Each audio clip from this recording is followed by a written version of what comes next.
morning. The creator of sacredheart.com and Wikipedia.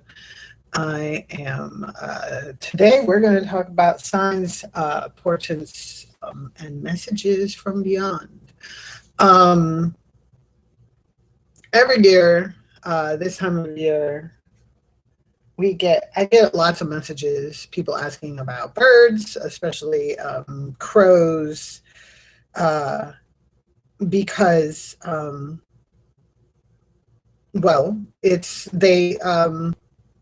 the seasons are changing, and so a lot of birds and other animals are moving into different places. I don't know if you can hear that horrible noise in the background. Unfortunately, there's nothing I can do about it. I have no idea what it is. It's usually pretty quiet here. I was going to do this outside. Laptop doesn't have the battery power to do that for more than a minute. 5 minutes, maybe 10 if I'm lucky. But I still wouldn't be able to because of the noise. Signs and portents. So we, as a species, humans, have spent an awful long time, probably our entire history and prehistory, looking to the natural world for signs, to messages from our ancestors, messages from our beloved dead, and messages from our gods and the spirit world, from the behavior of animals, natural phenomena like weather. I'm going to have the hiccups now.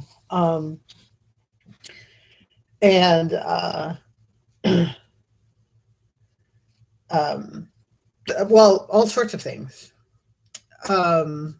Dreams,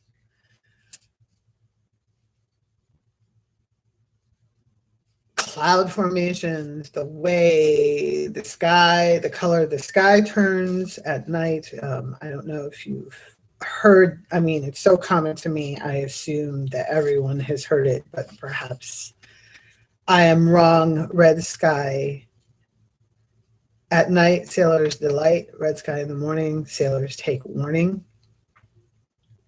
My mom used to always say that to me when I was young, when we were looking at the sunset.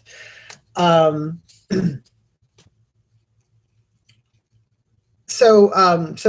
these are all very common things. It's totally natural. It is part of our common human history to look to the natural world for answers. But problems come when you are looking for messages or answers to questions that have not been asked. I'm going to clarify with a little bit of a history lesson. The ancient Romans, as just one example of one of many cultures who looked to birds specifically for guidance, or the behavior of birds, I should say, for guidance. They had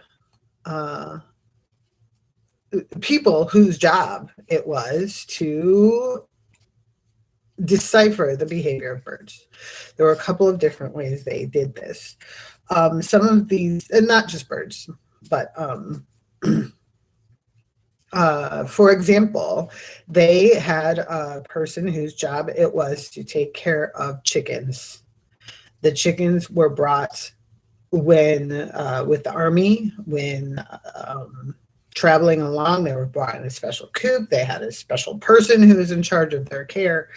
And when they wanted to make a specific or an important decision about, army tactics or whatever, they would go to this person who was in charge of the chickens and ask them their question. And the person would prepare a special cake or bread for these chickens, who were then released from their coop and offered this special treat, and then their behavior would be interpreted based on what the question was. So, there was a question asked first, and then the chickens were released and their behavior observed. Other things that could be interpreted, again, in the birds, birds might be released, say doves or pigeons might be released at a certain time that was important, like say at a wedding or at inauguration, not the inauguration, coronation. That's the word I'm looking for, of a new king. Birds might be released and their behavior observed to sort of get a clue as to how things were going to go. Now, the important thing to note here is in these cases, there was a question asked first before the behavior was observed. The behavior of wild birds may also be observed, but and again, in the same context, like someone might say, I'm about to go on a sea voyage and watch the behavior of the seabirds, or pay special attention to the behavior of the birds before beginning any big trip or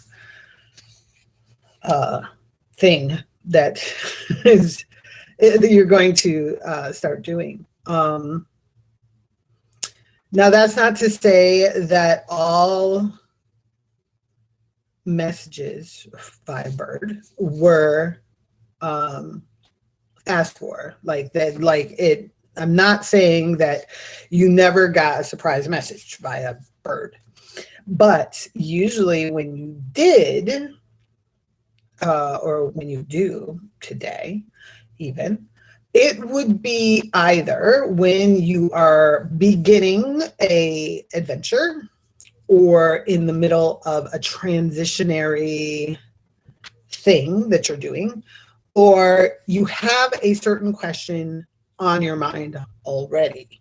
If you are pondering something, if you're trying to decide which way to go, and then you see an omen or something that you think might be an omen, may well be an omen. It may well be a guide, either from your own energy, sending out like this question, or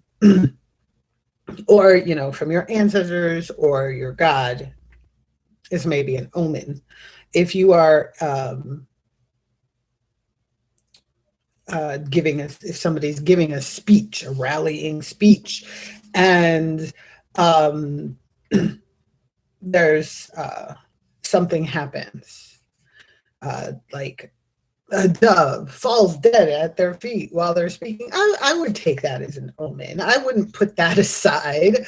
If somebody is up there saying, hey, the only way to peace is to do this thing, and all of a sudden there's a dead dove on the ground in front of them, I would, take that as an omen. But if you're just walking along and you find a dead bird and you're not thinking of anything in particular, even if that dead bird is near your house, especially during times of transition,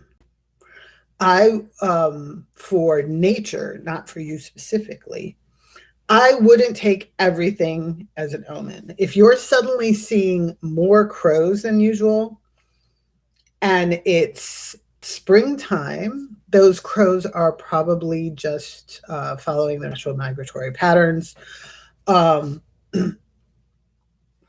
I'm not going to say I don't like count crows when I'm out and I see crows. I do, but I don't really take it all that seriously unless I'm specifically thinking of an issue. When people come to me and they ask me about these omens that they think they see, that they're wondering about, is this an omen? I know that I frustrate people because I don't have that answer for you. First of all, people who have historically been professional readers of omens lived in the culture of the people they were reading from. I cannot tell you if the behavior of the birds in your neighborhood is normal. I can tell you if the behavior of the birds in my neighborhood is normal. If you're my next door neighbor and you have something to ask me, I can probably help you. But if you live in a different time zone, no, I can't help you.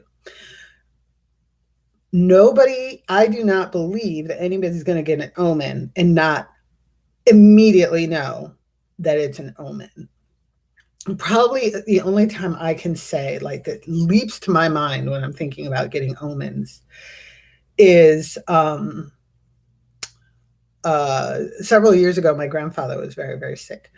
And my grandmother was blind. So without him to assist her, she needed us there to help her. He was under the care of doctors. So it wasn't like we needed to help. There was really nothing we could do for him, but she needed help. She needed, to help with, shopping and things like that because she couldn't get herself around.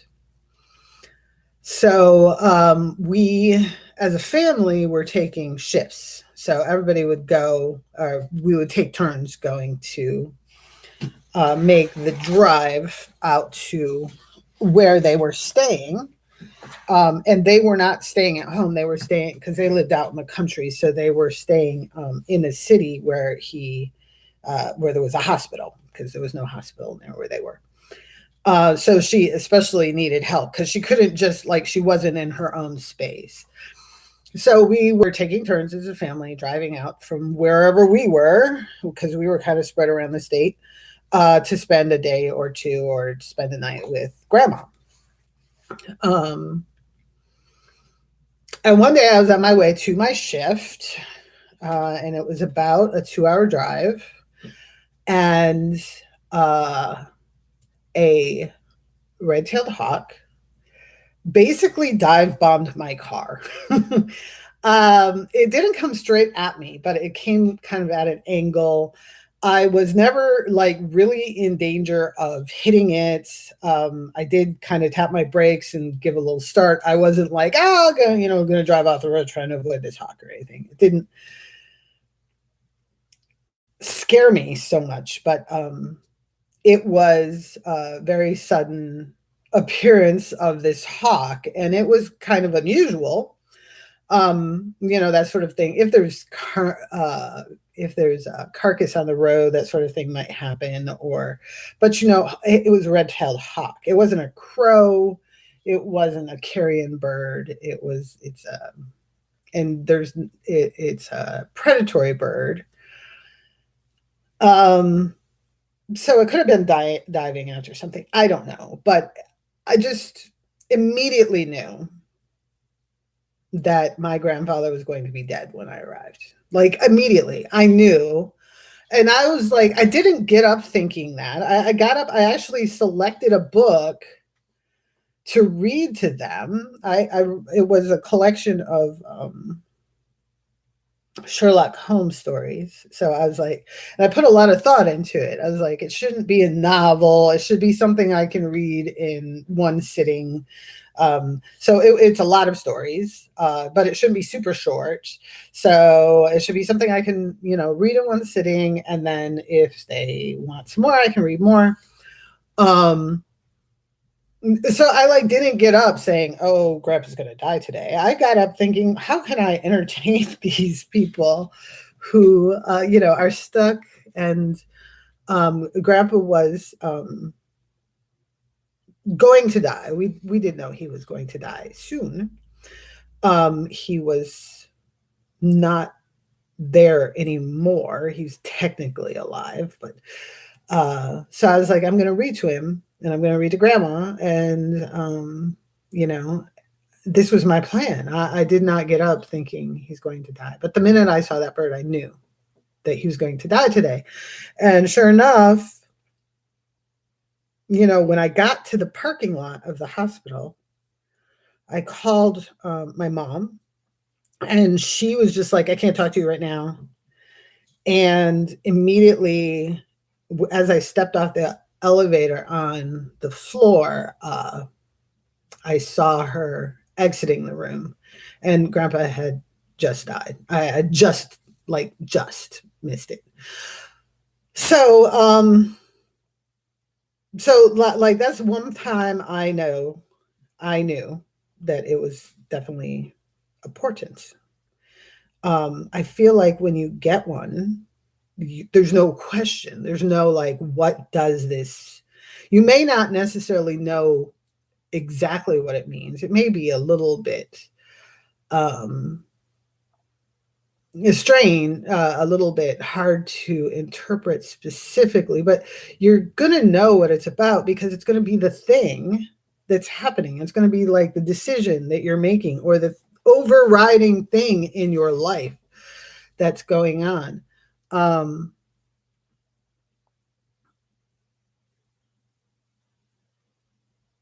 So the augurs, the people who took auspices in the ancient Rome, they were actively taking auspices. They weren't waiting around for auspices to come to them. So they knew that these were indeed omens, good or bad. And then if something happened again during a moment of like while somebody was giving a speech or during a wedding or something, that might be a sign. But just like if you're just going about your business, you got nothing in particular on your mind, I think that you need to look at the natural, like things just are happening and they might not have anything to do with you.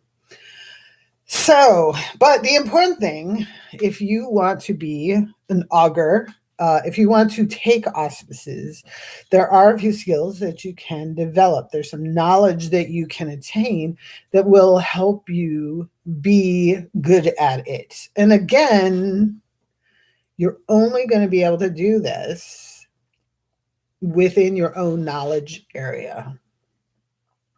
So the first thing you want to do is learn about the migration patterns and the normal behaviors of the birds of your area. This is, a great, fun thing to learn.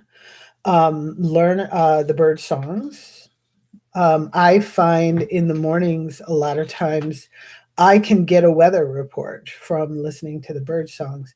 And I can't explain exactly how to do it without like having you here to also listen to the bird songs with me.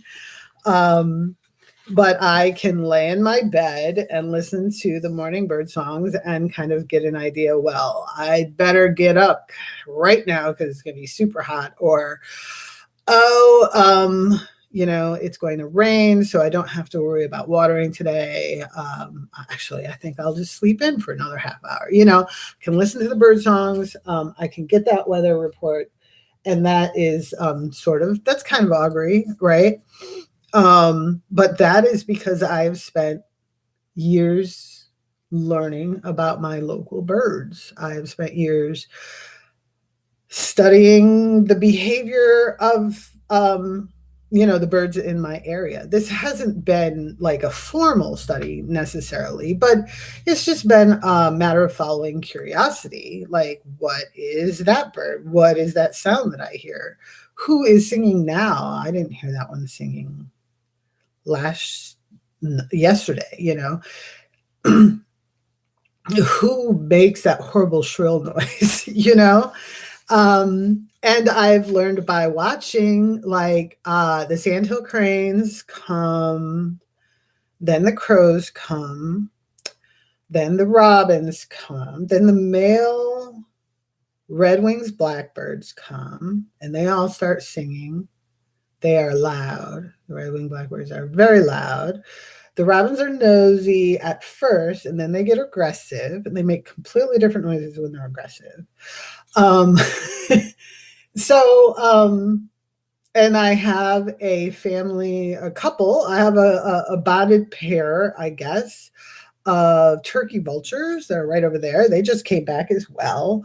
So, I can look up and I can tell that's a turkey vulture circling up there. I don't have to worry about my birds because it's just turkey vulture.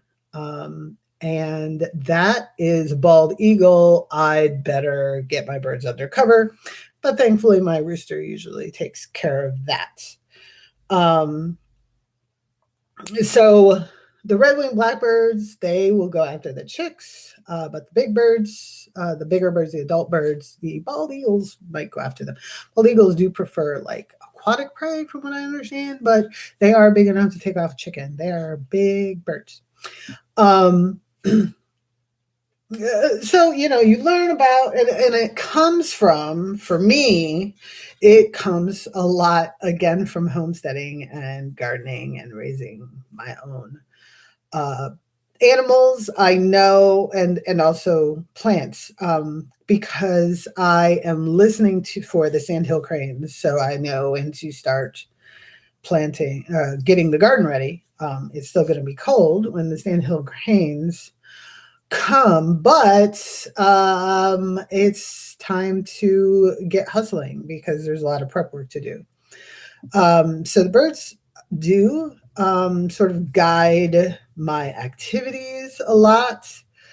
In the winter, when I see the juncos in the fall, I know that it's going to snow. I better get, the last of my tender plants covered, or the plants I'm going to winter over, I better get them like covered if I'm going to do that, because it's going to snow any day now. Juncos come. And that is just observing normal bird and wildlife behavior. And that is, I think, as a witch, any of us should be putting an effort into observing our own natural environment. And that is a big part of it, because the birds can tell you a lot, but they're not necessarily telling you anything about you personally. They may be giving you information that you can use, but it's going to oftentimes be very general information. Sometimes it'll be specific, but you'll know.